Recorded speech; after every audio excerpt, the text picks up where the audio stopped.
नमस्कार दोस्तों, मैं शंकर पचौरी इंडियन पॉलिटी के इस वीडियो में आपका स्वागत करता हूं। आज हम डिस्कस करने जाएंगे केंद्र राज्य संबंध। ठीक है, इसके अंतर्गत हम विधायी संबंध पढ़ेंगे, प्रशासनिक संबंध पढ़ेंगे और वित्तीय संबंध पढ़ेंगे। अभी संबंध हम किसके बीच में पढ़ रहे हैं? केंद्र के बीच में और राज्य के बीच में। ठीक है, तो साथियों थोड़ा सा मैं आपको बता दूं कि केंद्र और राज्य संबंध का उल्लेख भारतीय संविधान में करने की आवश्यकता क्यों पड़ी। देखिए, भारतीय संविधान के अनुसार भारत क्या है? राज्यों का संघ है। ठीक है, अब राज्यों का संघ का कहने से तात्पर्य ये है कि भारत के जो राज्य हैं, ठीक है, उनके बीच में, जैसे भारत के अगर हम विभिन्न राज्यों को लेते हैं तो उनके बीच में कोई समझौता नहीं हुआ है कि हम क्या करेंगे, आपस में जुड़ेंगे। और ये किसके अंदर आता है? ऐसा प्रावधान जो हमें देखने को मिलता है वो अमेरिका के अंदर मिलता है। भारत क्या है? भारत एक देश है कंप्लीट। ठीक है, और इसके अंदर कोई भी राज्य जो है वो हमारे संघ से क्या है, अलग नहीं हो सकता है। तो इस प्रकार से क्या है कि भारत जो है वो अमेरिका से अलग है। अब देखिए, मैं आपको थोड़ा सा बताता हूँ कि 1967 तक, 1967 तक क्या था कि केंद्र और राज्यों के बीच में संबंध क्या थे? बिल्कुल मधुर थे। 1967 की बात कर रहे हैं हम लोग ये। अब 1967 के बाद में क्या हुआ कि राज्यों और केंद्रों के बीच में क्या है, खींचातानी होना शुरू हो गई। ये आपका केंद्र हो गया और इसके बीच में राज्य हो गया और इनके बीच में क्या है, खींचातानी शुरू हो गई। ऐसा क्यों हो रहा था? ऐसा इसलिए हो रहा था कि आज़ादी के बाद से केंद्र में भी क्या किसकी सरकार थी? कांग्रेस की थी। और राज्यों में भी किसकी सरकार थी? कांग्रेस की सरकार थी। लेकिन 1967 के बाद में, या 1967 में जब चुनाव हुए तो कांग्रेस क्या है, 9 राज्यों में हार गई। कांग्रेस का क्या हुआ? 9 राज्यों के अंदर हार हो गई। अब यहाँ से क्या हुआ कि राज्यों के बीच में या राज्य और केंद्र के बीच में क्या हुआ, खींचातानी होना शुरू हुई। अब जिन राज्यों में गैर कांग्रेसी सरकार थी, जिन राज्यों में गैर कांग्रेसी सरकार थी, वहाँ पे क्या हुआ कि राज्य जो थे वो केंद्रीकरण का विरोध करने लगे। तो राज्यों ने क्या किया, केंद्रीकरण का विरोध करना शुरू कर दिया। ठीक है, और क्या थे कि राज्य जो थे वो ज़्यादा स्वायत्तता की मांग करने लगे कि हमें ज़्यादा शक्ति दी जाए, हमें ज़्यादा वित्तीय स्रोत दिए जाएं। और इसके परिणाम स्वरूप क्या हुआ कि केंद्र में और राज्य के बीच में क्या है, तनाव की स्थिति आ गई और टकराव की स्थिति आ गई। तो इस चीज़ को क्या था कि हमारे संविधान निर्माताओं ने पहले ही भांप लिया था कि ऐसा होगा।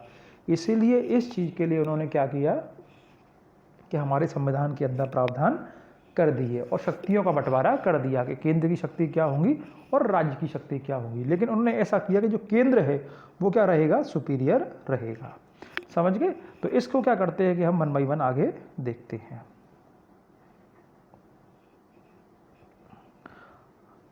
चलिए, तो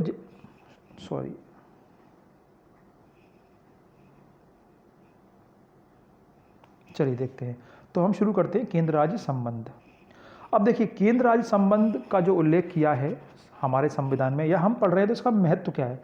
इसका महत्व ये है कि संघीय तंत्र की सफलता, जो हमारा फेडरल सिस्टम है, ठीक है, या हम ये कहेंगे हमारी जो डेमोक्रेसी है, ठीक है, या हमारा देश का जो तंत्र चल रहा है, उसकी सफलता के लिए, उसकी सक्सेस किस चीज़ पर डिपेंड करेगी कि राज्य और केंद्रों के बीच में क्या हो, सहयोग बना रहे। अर्थात अगर मैं इसको ऐसे बोलूं कि संघीय तंत्र की सफलता के लिए क्या है, राज्य और केंद्रों के बीच में क्या है, सहभागिता तथा सहकारिता क्या है, आवश्यक है। अब देखिए, इसको 1 बाय 1 देखते हैं। सहभागिता क्या होती है? सहभागिता का अर्थ होता है साथ साथ। ठीक है, अगर मैं बोल रहा हूँ कि 2 व्यक्ति एक दूसरे के सहभागी हैं तो वो क्या रहेंगे, साथ साथ रहेंगे, और भाग भी क्या है, साथ साथ लेंगे। यानी जो कार्य वो मिलजुल कर रहे हैं उसमें क्या है, वो साथ साथ भाग लेंगे। तो ये क्या कहलाएगी, हमारी सहभागिता कहलाएगी। अब चाहे तो 2 व्यक्ति हों, 2 संस्थाएं हों, या केंद्र और राज्य सरकार हो। ठीक, अब देखिए एक टर्म और समझते हैं हम, सहकारिता क्या होती है। सह का मतलब तो यही होता है कि साथ साथ या मिलजुल कर कोई भी काम करना। कारिता का मतलब होता है कार्य करना। तो सहकारिता क्या हो गई? सहकारिता हो गई मिलजुल कर कार्य करना। समझ गए? यानी 2 व्यक्ति, 2 संस्थाएं, 2 सरकारें या 2 संगठन क्या है, साथ साथ मिलजुल कर क्या करती हैं, कार्य करती हैं। तो वो क्या कहलाती है, आपकी सहकारिता कहलाती है।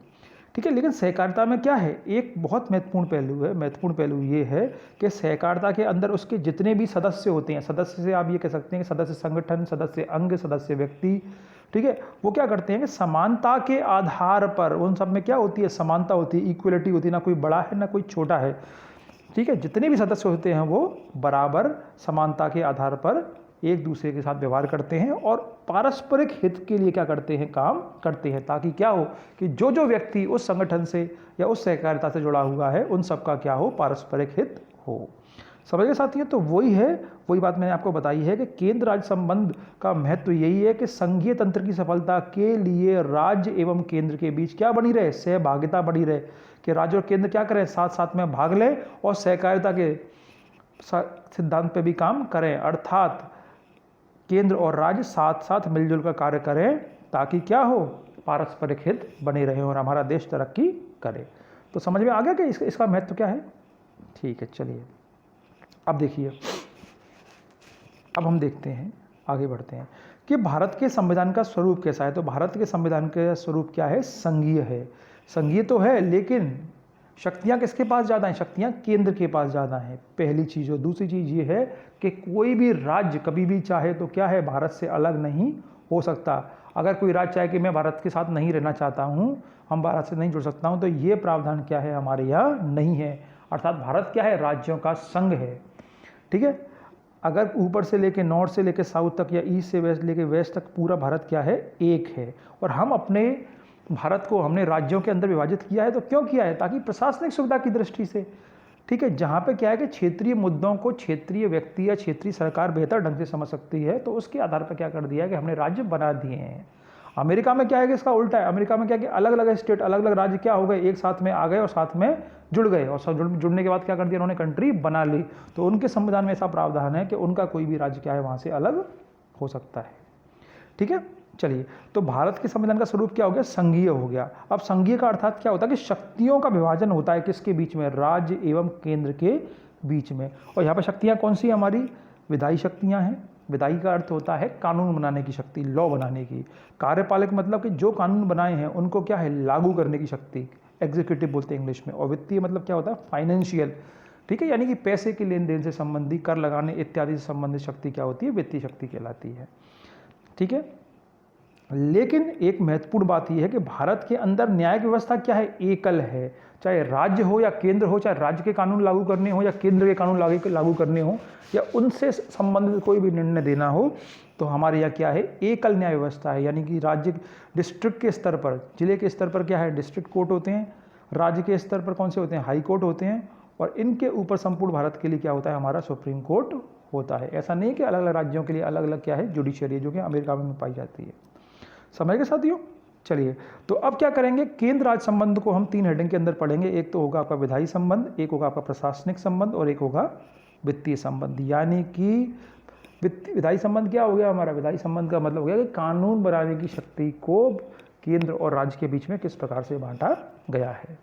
ठीक है साथियों, ज़्यादा बड़ा लेक्चर नहीं हो तो आज मैं कोशिश करूँगा कि विधायी संबंधी हो जाए, या विधायी संबंध को भी क्या करेंगे, थोड़ा सा पार्ट जो रह जाएगा वो हम अगले लेक्चर में लेंगे। चलिए शुरू करते हैं विधायी संबंध। तो इसके बारे में कुछ फैक्ट आप ध्यान रखिएगा कि भारतीय संविधान के भाग 11 में, ठीक है, पार्ट 11 के अंदर क्या है, विधायी संबंध का उल्लेख है। और जिसके अंतर्गत कौन कौन से अनुच्छेद, जो आर्टिकल है वो से डील करते हैं, वो है आर्टिकल 245 से लेके आर्टिकल 255 तक। ये ध्यान रखिएगा, प्रीलिम्स में क्वेश्चन पूछ सकते हैं, और मेंस के अंदर क्या है कि 3 नंबर का सवाल बनता है। चलिए आगे बढ़ते हैं। केंद्र एवं राज्य के मध्य विधायी शक्तियों का बंटवारा, यानी कि ये जो पार्ट 11 है, या जो ये आर्टिकल हैं 245 से लेकर 255 तक, ये किससे डील कर रहे हैं, केंद्र एवं राज्य के मध्य विधायी शक्तियों के बंटवारे से डील कर रहे हैं।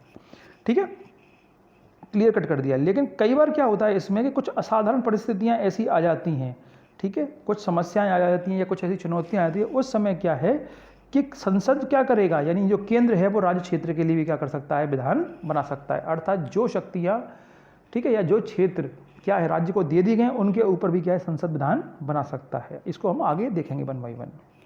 चलिए अब देखते हैं हम कि केंद्र राज्य विधायी संबंध के अंतर्गत क्या क्या स्थितियां बनती हैं। चलिए, तो इसको थोड़ा सा क्या है कि मैंने मैथमेटिकली समझाने की आपको कोशिश की है कि केंद्र और राज्य विधान का क्षेत्रीय विस्तार, इसका मतलब ये होता है, क्षेत्रीय विस्तार से मतलब ये है कि कहाँ तक के क्षेत्र पे, किस किस क्षेत्र पे केंद्र का कानून लागू होगा और किस क्षेत्र पर क्या है राज्य का कानून लागू होगा। ठीक है, चलिए अब देखिए मैंने यहाँ पे ये जो सर्कल बनाया है, ये बड़ा वाला है, इसको आप मानिए ये पूरा क्या है भारत है, और ये छोटा वाला सर्कल बनाया ये क्या है राज्य है, और ये सबसे छोटा वाला बनाया ये क्या है यूनियन टेरिटरी है। ठीक है, संघ शासित प्रदेश इसको बोलते हैं। तो केंद्र या संसद को अधिकार है कि वो संपूर्ण भारत पे क्या है, संपूर्ण भारत के क्षेत्र पे क्या है कानून बना सकती है, विधान बना सकती है। तो ये क्या, ये पूरा क्या हो गया भारत हो गया, और भारत पे कौन बना रहा है, संसद बना रही है, संसद को संपूर्ण भारत पर विधान बनाने का अधिकार है। समझ गए पहली चीज। दूसरा क्या है कि राज्य विधानमंडल कहाँ पे बनाएंगे, जैसे ये वाला राज्य, इसको थोड़ा सा एनलार्ज कर लेते हैं, ये वाला ये राज्य हो गया। तो राज्य का जो विधानमंडल है या तो वो संपूर्ण राज्य पे बनाएगा या राज्य के किसी हिस्से पर ही क्या है वो विधान या कानून बना सकता है। ठीक है, अपने क्षेत्र से बाहर सामान्यतः नहीं बनाते हैं, कोई विशेष परिस्थिति होती है वहाँ बनाते हैं कि भाई वस्तु कोई है जिस पे क्या है सीधा का सीधा क्या है राज्य का प्रभाव पड़ रहा है उस वस्तु का, तो फिर क्या है कि वहाँ पे आपसी सहमति से राज्य भी क्या है कानून बना सकता है। चलिए अब देखिए एक चीज शक्ति और दी गई है, इसको बोलते हैं संसद का अतिरिक्त क्षेत्रीय विधान। अतिरिक्त क्षेत्रीय विधान का मतलब ये है कि भारत के क्षेत्र से बाहर भी क्या है किसी परिस्थिति के अंदर संसद क्या है कानून बना सकती है। जैसे कोई भारतीय नागरिक है और उसकी संपत्ति क्या है भारत से बाहर विश्व में कहीं है, ठीक है, तो उससे संबंधित भी क्या है कानून क्या है भारत की संसद बना सकती है। आप एक प्रकार से समझिए कि भारत के अंदर कोई व्यक्ति है जिसने क्या कर दिया, देश के अंदर घोटाला कर दिया और देश के बाहर भाग गया, और उसने क्या किया किसी दूसरे देश के अंदर जाके प्रॉपर्टी खरीद ली। तो उस संपत्ति के संबंध में समझ रहे बात को कि मैं क्या बताना चाह रहा हूँ कि जैसे अगर किसी व्यक्ति ने भारत में फ्रॉड किया और भारत के लिए क्या है वो देनदार है या कर्जदार है, डिफॉल्टर है और भाग गया, तो अपने जो नुकसान हुआ है देश का उसकी वसूली के लिए भी क्या है कि हमारी संसद बाहर कहीं भारत के बाहर किसी देश में जहाँ उसकी संपत्ति है उस पर भी क्या है कानून बना सकती है। चलिए समझ गए बात को आप। तो यहाँ पर समझ में आ गया कि संसद जो है वो संपूर्ण भारत पे क्या है विधान बना सकती है, और राज्य विधानमंडल सामान्य परिस्थितियों में राज्य पे बनाएगा या राज्य के किसी भाग पे बनाएगा। अब संसद की इस शक्ति पे क्या है कुछ रोक लगा दी है, कुछ ब्रेक लगा दिए हैं, हालांकि हैं छोटी छोटी लेकिन उनको देखेंगे। जैसे हमारी 4 यूनियन टेरिटरी हैं, संघ राज्य प्रदेश हैं, एक तो हो गया हमारा अंडमान निकोबार, एक हो गया लक्षद्वीप, जो दो क्या है हमारे आइलैंड द्वीप समूह है, दादरा एवं नागर हवेली और दमन एवं दीप। समझ गए। तो इन राज्यों में क्षमा चाहूँगा, इन यूनियन टेरिटरी के लिए क्या है राष्ट्रपति क्या है नियम बना सकता है, तो ये अधिकार विशेष रूप से राष्ट्रपति के पास में ही है। अब जो नियम ये यहाँ पे बनाएगा, ये नियम संसद के द्वारा पारित किसी अधिनियम, ठीक है, पार्लियामेंट का कोई एक्ट है उसके बराबर ही क्या है ये प्रभावी होगा। ये नियम वही वैल्यू रखेगा जो क्या है पार्लियामेंट के द्वारा पास किया गया एक्ट रखता है। समझ गए बात को। दूसरी चीज, राष्ट्रपति के पास ये भी शक्ति है कि संसद ने कोई एक्ट पारित किया तो राष्ट्रपति चाहे तो उस एक्ट को इन क्षेत्रों में, इन 4 जगह पर, 4 यूनियन टेरिटरी में लागू भी कर सकता है, चाहे तो नहीं कर सकता, या फिर कुछ संशोधन के साथ भी क्या है राष्ट्रपति इनको लागू कर सकता है। समझ गए दो बात। फिर से मैं जल्दी जल्दी रिपीट कर रहा हूँ कि इन 4 यूनियन टेरिटरी को लेकर राष्ट्रपति नियम बना सकता है, और इन क्षेत्रों में इस नियम की वही वैल्यू होगी जो संसद के द्वारा बनाए गए किसी अधिनियम की वैल्यू होती है। पहली चीज। दूसरी चीज मैंने आपको बताई थी कि संसद ने कोई एक्ट बनाया, कोई अधिनियम बनाया, राष्ट्रपति चाहे तो उनको यहाँ पे लागू कर सकता है, राष्ट्रपति चाहे तो नहीं कर सकता, या फिर ये भी चाह सकता है कि इस नियम एक्ट के अंदर कुछ संशोधन के साथ थोड़े बहुत चेंजेस कर दे और उसके साथ क्या है यहाँ पे लागू कर दे। समझ गए। तो चलिए आगे बढ़ते हैं।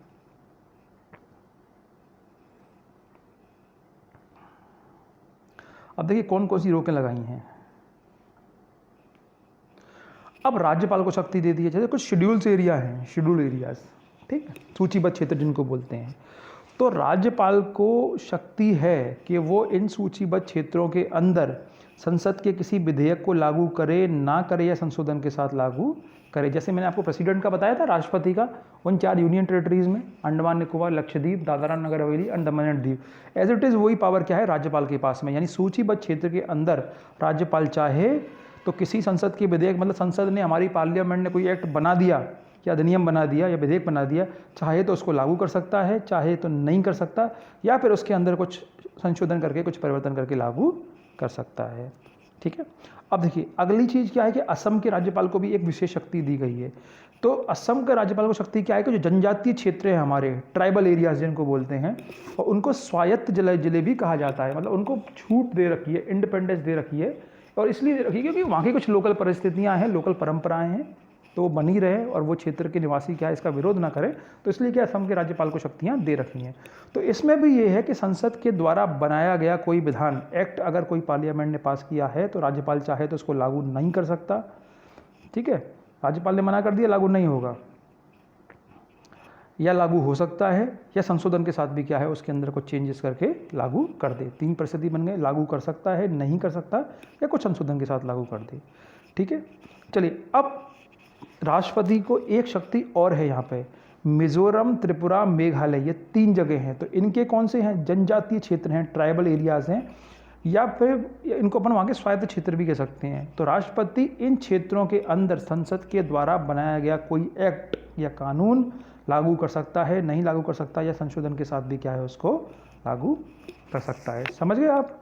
ठीक है ना। तो पूरे भारत पर किसको पावर दी गई है? पार्लियामेंट को, लेकिन उसमें क्या है 4 ये कंडीशंस में क्या है ब्रेक लगा दिए हैं।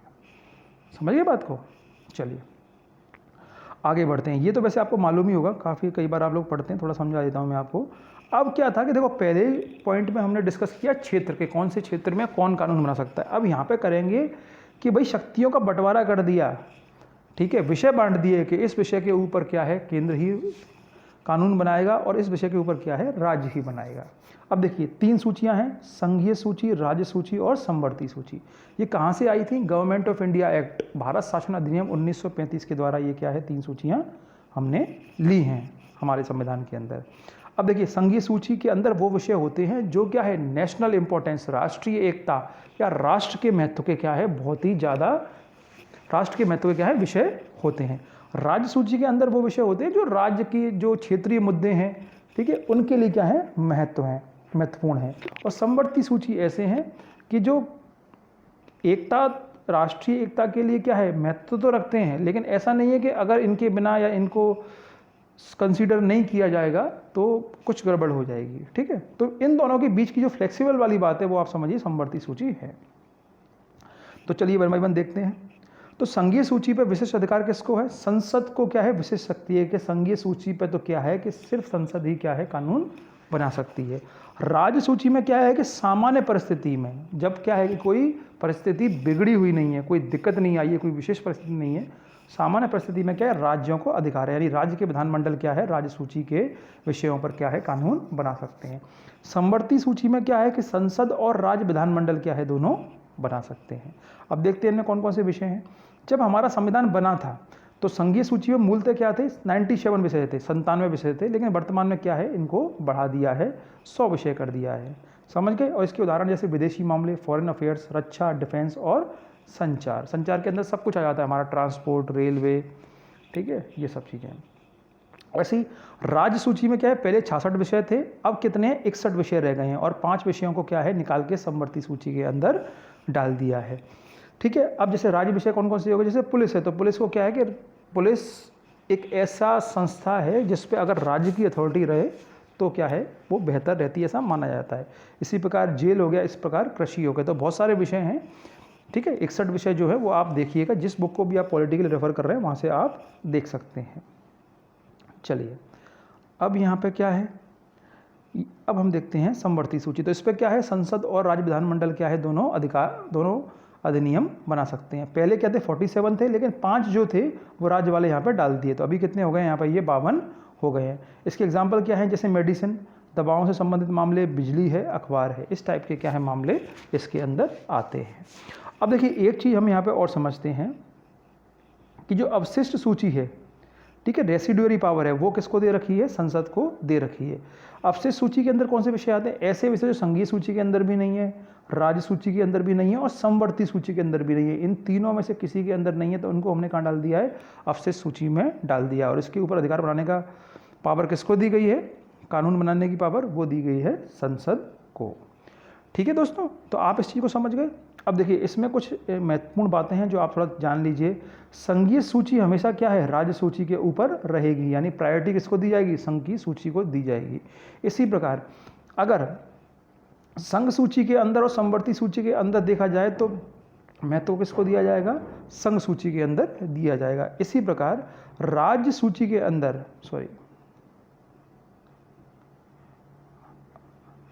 इसी प्रकार राज्य सूची के अंदर और समवर्ती सूची के अंदर किसी बात पे कोई विवाद है, या हम ये कहेंगे इन दोनों में से ज़्यादा पावरफुल कौन सी है, तो समवर्ती सूची क्या है, राज्य सूची की अपेक्षा क्या है, ज़्यादा पावरफुल है। एक चीज़ और देखते हैं, देखिए समवर्ती सूची पर कंक्यूरेंट लिस्ट बोलते हैं इंग्लिश में, दोनों का अधिकार है, केंद्र को भी है और राज्य को भी है। लेकिन जब केंद्र ने कानून बनाया और राज्य ने कानून बनाया और इन दोनों के बीच में टकराव की स्थिति उत्पन्न होती है, तो केंद्र के द्वारा बनाए गए कानून क्या है, राज्य के द्वारा बनाए गए कानून के ऊपर क्या रहेगा, ज़्यादा प्रभावी रहेगा। इसमें एक छूट है कि अगर राष्ट्रपति राज्य के द्वारा बनाए गए किसी कानून को मान्यता दे देता है तो वो क्या है, लागू हो जाता है। लेकिन उस पर भी क्या है, केंद्र क्या है, कानून बना सकता है या संसद कानून बना सकती है। केंद्र कहने का मतलब ये है मेरा संसद। ठीक है दोस्तों, आई होप कि आपको ये चीज़ समझ में आई होगी। इसको ज़्यादा लंबा नहीं कर रहा हूँ मैं, इसको ज़्यादा लंबा करूँगा तो थोड़ा सा क्या है, हौच पौच हो जाएगा, डाइजेस्ट नहीं होगा। ठीक है, तो इसको यहीं रोकते हैं। इसके बाद इसके जो विधायी संबंध है, इसके अंदर 2 पॉइंट और हैं, उनको हम थोड़ा डिटेल में देखेंगे और उसके बाद क्या है, प्रशासनिक संबंधों पर आ जाएंगे। इससे संबंधित दोस्तों आपको कोई भी डाउट हो तो आप टेलीग्राम चैनल पर पूछ सकते हैं। ये जो हमारे नोट्स हैं PDF फॉर्मेट में, ये हमने टेलीग्राम चैनल पर डाल दिए हैं। ठीक है, thank you so much, good bye, thanks for patient listening, good bye.